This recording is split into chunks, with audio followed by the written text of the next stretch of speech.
A doação de órgãos pode devolver a esperança e salvar a vida de milhares de pacientes que estão na lista de espera por um transplante. Segundo dados do Ministério da Saúde, o Brasil deve atingir a marca de 23 mil transplantes neste ano, contra pouco mais de 21 mil no ano passado. Mas apesar do Brasil ser considerado referência internacional na realização de transplantes, um dos principais entraves ainda é a não autorização da família para as doações e conscientizar a população sobre a importância desse gesto. É preciso ressaltar que, sem doações, não existem transplantes.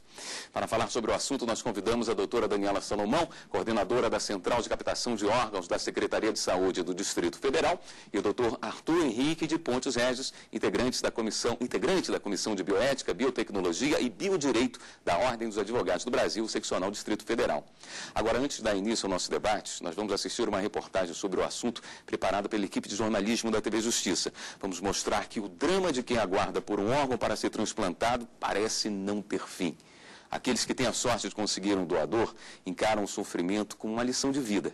Para estimular a doação de órgãos, o Ministério da Saúde lança uma nova campanha. Veja na reportagem de Bruno Feitosa.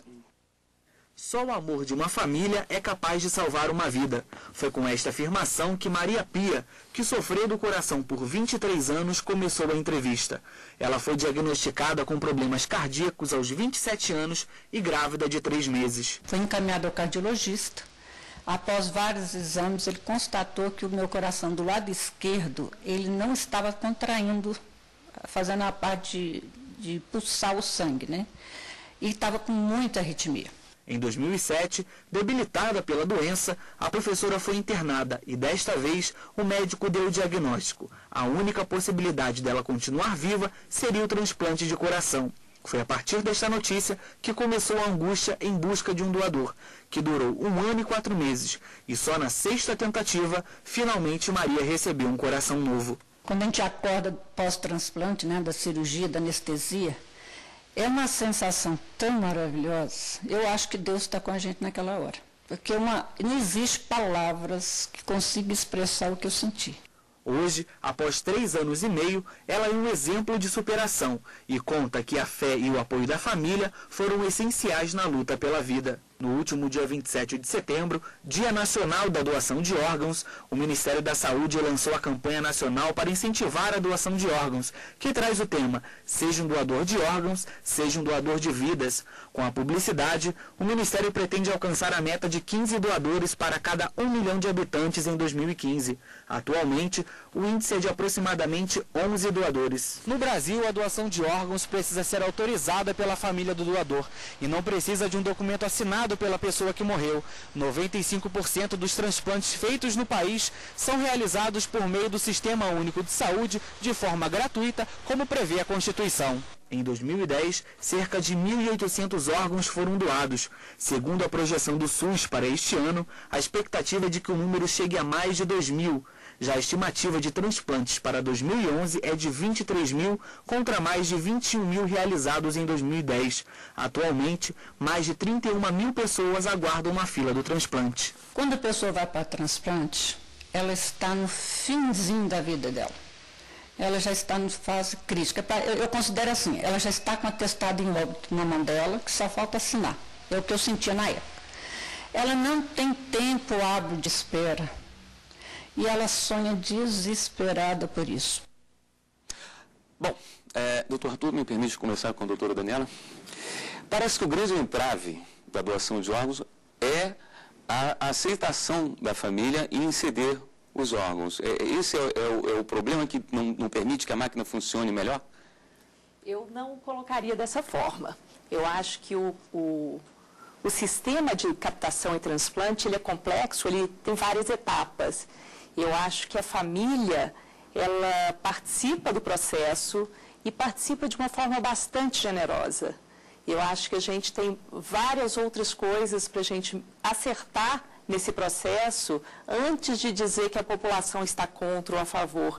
Eu que participo disso, o transplante da Maria Pia foi mais ou menos a época que eu comecei a coordenar a central de transplante. E de lá para cá, a gente tem visto que as famílias participam junto com a gente. É um momento bastante sofrido, mas que nesse momento de dor, vários são a favor da doação. uma família ou outra tem alguma dificuldade, talvez não entenda o processo ainda, ou a dor da perda naquele momento é maior do que ela pode suportar. Então, ela tem dificuldade em aceitar a doação. Mas eu não colocaria a família como empecilho de forma alguma. Agora, é a família que, no final das contas, que define, não é? A família que define, sim. Por que a campanha diz seja um doador se o desejo da pessoa não faz a menor diferença? Inclusive, mesmo que ele deixe por escrito, isso não vai auxiliar em nada. Com certeza. Eu acho que é até interessante, a gente estava conversando outro dia com uma mãe e uma filha. A filha era a favor da doação, a mãe era contra. Não era um momento de decisão de doação, era uma conversa. E nós colocamos exatamente isso para ela. Mas você é a favor da doação, você quer ser uma doadora, mas se sua mãe é contra, provavelmente ela vai negar a sua doação. E vice-versa. A sua mãe é contra, mas você é a favor, provavelmente você vai doar os órgãos dela. Então, vocês precisam conversar sobre isso. Eu acho que as pessoas são contra, não sei se é contra a doação, eu acho que a gente é contra a morte. Né? Ninguém quer morrer. Então, é difícil a gente se colocar como doador, porque antes de ser doador, a gente tem que aceitar a morte. Eu acho que isso é a etapa mais difícil do processo. A campanha desse ano está forte? A campanha começou agora, dia 27, nós fizemos um lançamento da campanha, e ela está entrando aos pouquinhos, a gente já viu alguns outdoors na rua. A campanha do Distrito Federal desse ano, o lema dela é um pouquinho diferente do Ministério da Saúde. A gente está falando sobre a vida da mesma forma, né? Diga sim, né, para a vida. Mas é um tema que tem que ser discutido ainda, ele é muito novo, é um processo longo e ele começa dentro dos hospitais.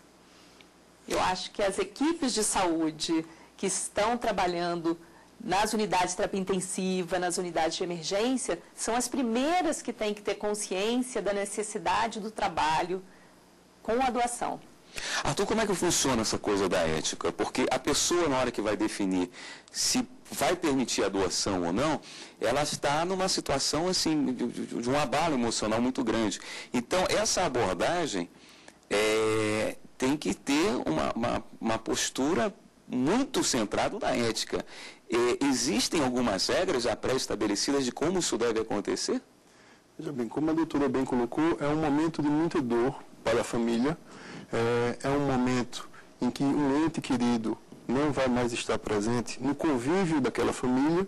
Então, quando a campanha Seja um Doador, ela quer que aquele indivíduo expresse a sua vontade, expresse a sua autonomia, aquele ato altruísta para com o próximo, de, caso seja possível, doar os seus órgãos. Como a doutora bem colocou, a família, de forma geral, ela não, em regra, não é um empecilho a doação de órgãos, e quando há essa expressão do ente que faleceu, tende, na maioria das vezes, a respeitar.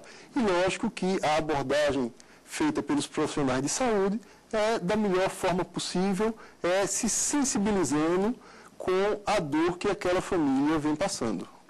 Essa posição depende de cada unidade hospitalar, do entendimento do médico, ou isso é uma discussão que já existe no meio? Como é que a OAB participa disso, orienta como deve ser para não ferir certas regras jurídicas? Como é que isso funciona?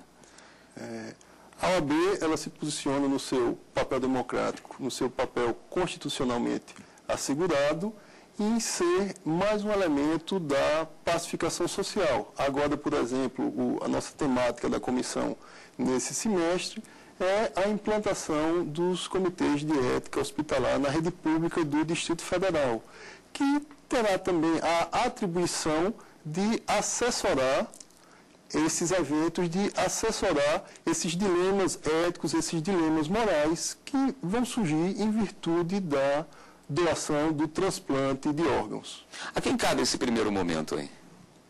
Momento de conversar com a família. De conversar com a família. Ele funciona da seguinte forma: o momento participa mais de uma pessoa, porque o momento de informar a família sobre o diagnóstico de morte encefálica cabe à equipe assistente, né? A equipe que está cuidando daquela pessoa. Então, esse é um momento. definir o diagnóstico de morte. O outro momento é definir, a partir desse diagnóstico, quais são as opções que a família tem. Ou doar, ou não doar, ou enterrar, ou permitir a captação para transplante. E aí, nesse momento de entrevista em relação à doação, quem participa é a central de transplante. Inclusive, essa morte encefálica é definida por lei, né? Como deve... Definida por lei. A lei diz que é a partir da morte encefálica, e quem tem a atribuição de definir os critérios, porque as ciências biomédicas, elas vão se atualizando, elas vão ficando cada vez mais evoluídas, cabe ao Conselho Federal de Medicina atribuir ou definir este momento específico. Porque existe até um medo não sei, alguém pode pensar, mas será que vão acelerar uma morte que poderia ainda, porque estão querendo os órgãos do meu parente? Acredito que a senhora já tenha passado por alguma dessas dúvidas. Assim.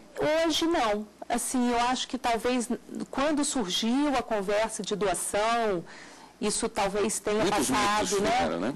Mas assim, naquele momento que a família está passando por esse evento, que conversa, a gente conversa muito com as famílias, mostrando o que está acontecendo, permitindo e pedindo para que a família participe, que tome conhecimento dos exames que estão sendo realizados, dos resultados dos exames.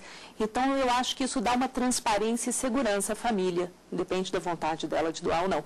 Mas, assim, eu acho que tem um tema que eu vou provocar o Arthur um pouquinho, que para a gente ainda é muito difícil, mais difícil do que conversar com a família, é definir dentro da ética médica o momento de dar uma declaração de óbito. Isso muitos colegas ainda questionam e temem. No momento que a gente chama de fechamento de protocolo, significa no momento que a gente definiu o diagnóstico de morte encefálica, ainda existe o temor da classe médica de assinar uma declaração de óbito para essa pessoa. Qual a posição da OAB em relação a isso? Há este temor, porque é uma declaração de muita responsabilidade. Sim. E as ciências médicas, elas não são ciência exata, como é a matemática, como é a física.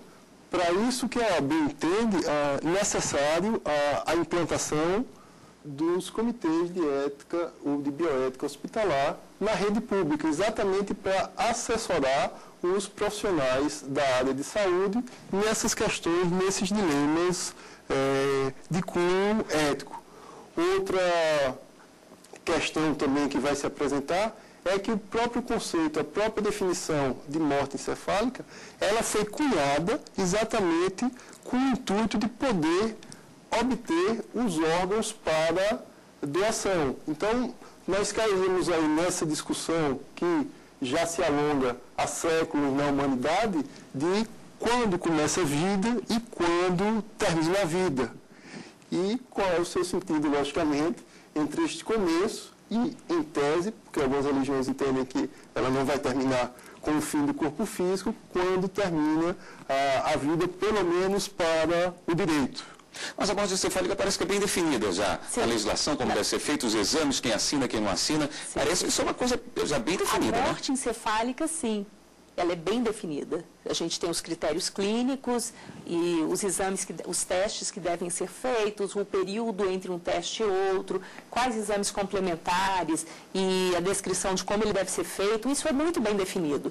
Mas eu acho que, assim, ainda faltou uma definição de que, uma vez diagnosticada a morte encefálica, de quem é a atribuição legal de emitir a declaração de óbito. E aí, nesta falta de definição, muitas vezes a gente tem um problema de que a gente faz um diagnóstico de morte encefálica, a família compreende o diagnóstico e aceita a doação, mas o médico responsável pelo paciente não entende, não quer dar a declaração de óbito. Sem declaração de óbito, ele não é um doador.